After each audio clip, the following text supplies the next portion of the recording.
በየሳምንቱ ሁሉም ኤአይዎች አዳዲስ ፊቸር ለማምጣት ይሞክራሉ።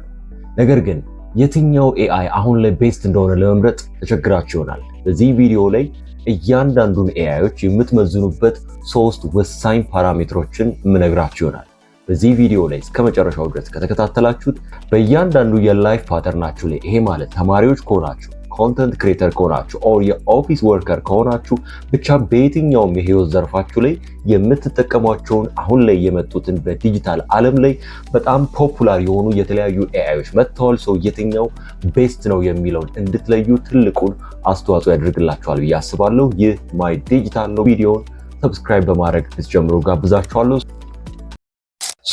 አሁን ላይ እንግዲህ በጣም ፖፑላር ሆና ከነበረችው ጀምሮ ቻትጂፒቲ፣ ጄሚናይ፣ ክላውድ፣ ግሮክ፣ ዲፕሲክ፣ ፐርፕሌክሲቲ በጣም ብዙ የሆኑ ኤአይዎችን እናውቃለን። ከነዚህ ኤአይዎች ውስጥ ግን የትኛው ለኔ ቤስት ነው የሚለውን ነገር ለመምረጥ ወይም ደግሞ አንደኛውን ኤአይ ከሌላኛው ኤአይ ጋር ኮምፔር ለማድረግ ልትቸገሩ ትችላላችሁ። ምክንያቱም እያንዳንዳቸው ኤአይዎች ከቻት ቦታቸው ተነስታችሁ እስከ ውስጣቸው እስካሉ ኢኮሲስተም ወይም ደግሞ ፊቸራቸው ጋር ስትሄዱ ሁሉም የተለያየ አይነት ፊቸር አላቸው። ስለዚህ ለመምረጥ ሊያስቸግሩ ይችላሉ። ነገር ግን በእነዚህ ቀጥሎ በምነግራችሁ 3 ወሳኝ ፓራሜትሮች ስታወዳድሩ ክሊርሊ እያንዳንዳቸውን ለመረዳት ያግዛችኋል ማለት ነው። የመጀመሪያ የምናየው የማወዳደሪያ መስፈርት ከኢንተለጀንስ ጋር የተያያዘ ነው። በኤአይ ዓለም ውስጥ ኢንተለጀንስ ብለን ስንል ኮንሰርን የሚያደርጉን ፖይንቶች አንድ ኤአይ እንዴት አድርጎ ነው ነገሮችን የሚያስበው የሚረዳው፣ የተለያዩ ኮምፕሌክስ የሆኑ ነገሮችን ስትሰጡት በምን መንገድ ነው ለእናንተ ሶልቭ የሚያደርግላችሁ፣ ሎጂካል ሪዝኒንግ፣ ኮዲንግ ኤቢሊቲ ወይም ደግሞ ይሄ ነገሮችን ኮድ አድርጎ የመረዳት ኳሊቲው እንዴት ነው። እነዚህን ነገሮች ያቀፈው የመጀመሪያው የማወዳደሪያ መስፈርት ይሄ ኢንተለጀንስ ብለን የምንለው ነው። ስለዚህ የምታውቋቸው ኤአይዎች በሙሉ በኢንተለጀንስ አቅማቸው የትኛው ቤስት ነው የሚለውን መጨረሻ ላይ በዚህ ቪዲዮ መጨረሻ ላይ የምነግራችሁ ይሆናል።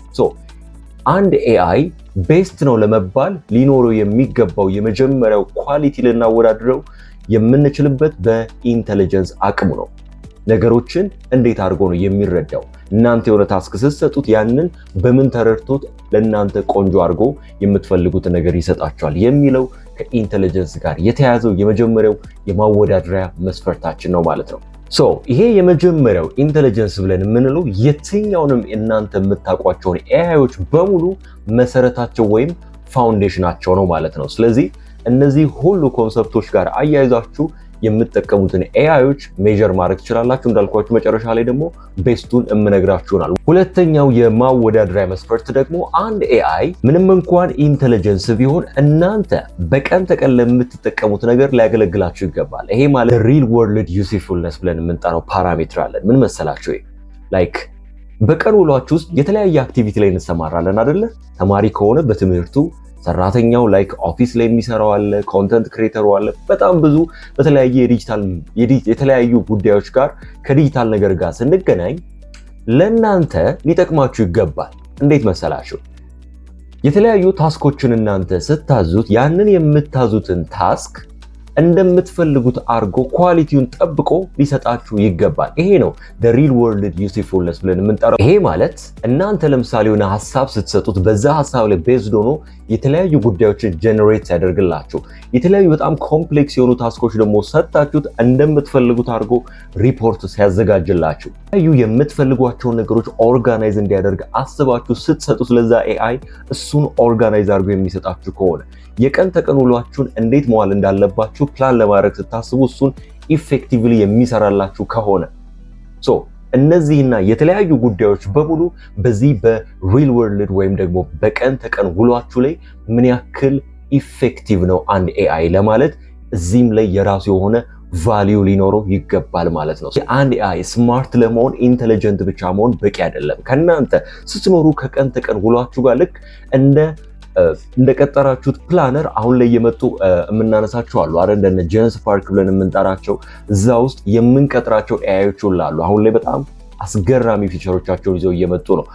በዚህ አጋጣሚ በቅርቡ ተካሂዶ የነበረውን የጎግል አዮ ላይ የሚገራርሙ ከኤአይ ጋር ተያይዘው የመጡ አዳዲስ ፊቸሮቹን ያስተዋወቀበት የ2026ቱ የጉግል አይኦን ሪፖርት ቆንጆ አድርጌ የሚገራርሙ ፊቸሮቹን ቆንጆ ቪዲዮ አዘጋጅቼላችኋለሁ። በዛ ቪዲዮ ደግሞ እስክንገናኝ ድረስ ይህንን ቪዲዮ ሰብስክራይብ በማድረግ እየተከታተላችሁት እንደሆነ ተስፋ አደርጋለሁ። ለሌሎች ሰዎች እንዲደርስ ሼርና ላይክ አትርሱላለሁ። ሶስተኛውና የመጨረሻው ወሳኝ ፊቸር ደግሞ ብለን የምንጠራው ውስጣቸው ያለው ኢኮሲስተም አንድ ኤአይ ቻት ጂፒቲ፣ ጄሚናይ፣ ዴፕሲክ፣ ክላውድ፣ ግሮክ እነዚህ ነገሮች ውስጥ ሁሉ የያዙት ፊቸር ምንድን ነው? አንደኛው ከአንደኛው የሚገራርሙ ፊቸሮች ይዘዋል። አንድ ኤአይ ቤስት ነው ብለን ለማለት ለሰዎችም ሪኮመንድ ለማድረግ ለራሳችንም ለመጠቀም ውስጣቸው ያለው ፊቸር በትልቁ ነው ማተር የሚያደርገው። ስለዚህ ውስጡ አንድ ኤአይ ምን ይዟል የሚለው ትልቁ ቁም ነገር ነው። ከኢንቴሊጀንስ ከሪል ወርልድ ዩስፉልነስ እና አሁን ደግሞ እያወራን ያለው ምን ሊይዝ ይገባል? ውስጡ ምን ይዟል? ሲጀመር ኢፌክቲቭ ኢንቴሊጀንት አድርጎት የምንፈልገውን ታስክ እንዲሰጠን ውስጡ ያሉ ፊቸሮቹ በጣም ወሳኝ ናቸው። ሶስተኛው የማወዳደሪያ መስፈርታችን the features and the value ይሆናል ማለት ነው። ይሄ ማለት አሁን ላይ የመጡ ኤአይዎች ምን ያደርጋሉ? አንዳንዶቹ አናላይዝ ያደርጋሉ አይደለ? የምትሰጧቸውን ታስኮች በሙሉ አናላይዝ አድርገው እንደ ቻት ጂፒቲ ያሉት ኮዴክስ የሚባል ፊቸር አላቸው። ራሱ ቻት ጂፒቲ ላይ እንደ ሌሎቹ እንደነ ጄሚናይ እንደ ግሮክ እና እንደተለያዩ ኢሜጅ ጀነሬት የሚያደርጉ አሉ። ሶራ የሚባል ፊቸር ቪዲዮ ጀነሬተር አለው ቻት ጂፒቲ አይደለ? አስ ደግሞ ዲፕ ሪሰርች ስትፈልጉ ጄሚናይን ማንሳት እንችላለን። ብቻ በተለያየ መንገድ ሁሉም የራሳቸው የሚገራርሙ ፊቸሮች አላቸው። ስለዚህ አንድ ኤአይ ውስጥ ምን አይነት ፊቸር አለው የሚለውን የኤአይውን ኳሊቲ ይነግረናል ማለት ነው። እንግዲህ ዛሬ ያወራነው ቢዮንድ ቱ ቻትቦት ነው። ይሄ ማለት ላይ ገብታችሁ የምታወሩትን የመጀመሪያው ላይ የትኛውም ኤአይ ላይ ያለው ኢንተርፌሱ ላይ ስትከፍቱት ያለው ይሄ የቻትቦቱን ሳይሆን ከዛ በላይ ምንድነው የሚለውን ውስጣቸውን ለመመርመር የሚያግዟችሁ የሶስቱን የመመርመሪያ መንገዶች ነው ማለት ነው የነገርኳችሁ። ከላይ በነገርኳችሁ መሰረት እስኪ አንዳንድ ቤስት የሚባሉትን ልጥቀስላችሁ በእያንዳንዱ። ለምሳሌ በመጀመሪያው በኢንቴሊጀንስ ስናነሳ በመጀመሪያው ባነሳ ነው ፓራሜትር ቤስት የሚባለው አሁን ላይ ያለው ኤአይ ቻት ጂፒቲ ነው። ቻት ጂፒቲ ምንም እንኳን በጣም ሌሎች የመጡ እንደነ ግሮክን ብናነሳ ኦር ጄሚናይን ሜቢ ጄሚናይ በጣም ኮምፔር እያደረገው ይገኛል። ነገር ግን ሰርች ማድረግም ትችላላችሁ። ቻት ጂፒቲ በኢንቴሊጀንስ አቅሙ ይሄ እኛ የምንጠቀመው ላይክ ስትከፍቱ በፍሪ ቨርሽን ያለው ሳይሆን እሱ የራሱ የሆነ ኳሊቲ ያለው ግን ቢዮንድ ደግሞ ፔድ የሆኑ አሉ። ከዛ ጋር ተያይዞ በኢንቴሊጀንስ አቅሙ ቻት ጂፒቲ is the best እና ቶፕ ተብሎ ይወሰዳል ማለት ነው።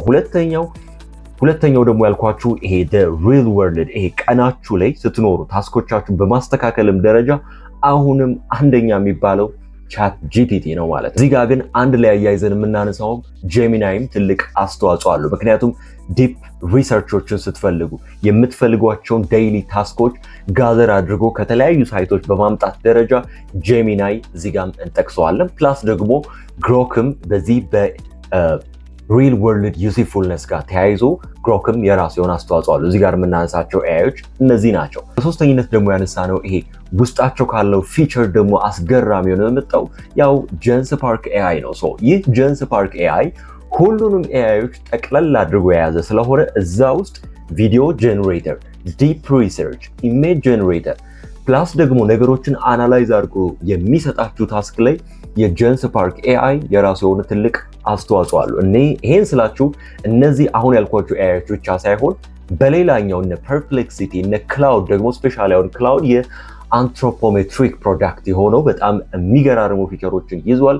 በሶስቱም ላይ የራሱ የሆነ ትልቅ ኳሊቲ አለው። ስለዚህ እነዚህ ሊስት ያደረኩላችሁ ብቻ ሳይሆን ለጀስት አዛን ኤግዛምፕል ቶፕ የሚባሉትን የጠቀስኩላችሁ እናንተ በዚህ መንገድ በዚህ ፓራሜትር እያንዳንዱን ኤአይዎች ጀስት በጎግል ላይ ሊሆን ይችላል የተለያዩ ፕላትፎርሞች ላይ ተጠቅማችሁ ሰርች አድርጋችሁ የትኛው ለኔ ለምኖርበት ለዲጂታል ላይፍ ይጠቅማል የሚለውን ዲተርማይን ማድረግ ትችላላችሁ ማለት ነው። ዛሬ አጠር ባለው ቪዲዮ እነዚህን ሶስት ወሳኝ አንድ ኤአይን ቤስት የሚያስብሉት ፊቸሮቹ ለመምረጥ የሚያግዟችሁ ነግሬያችኋለሁ።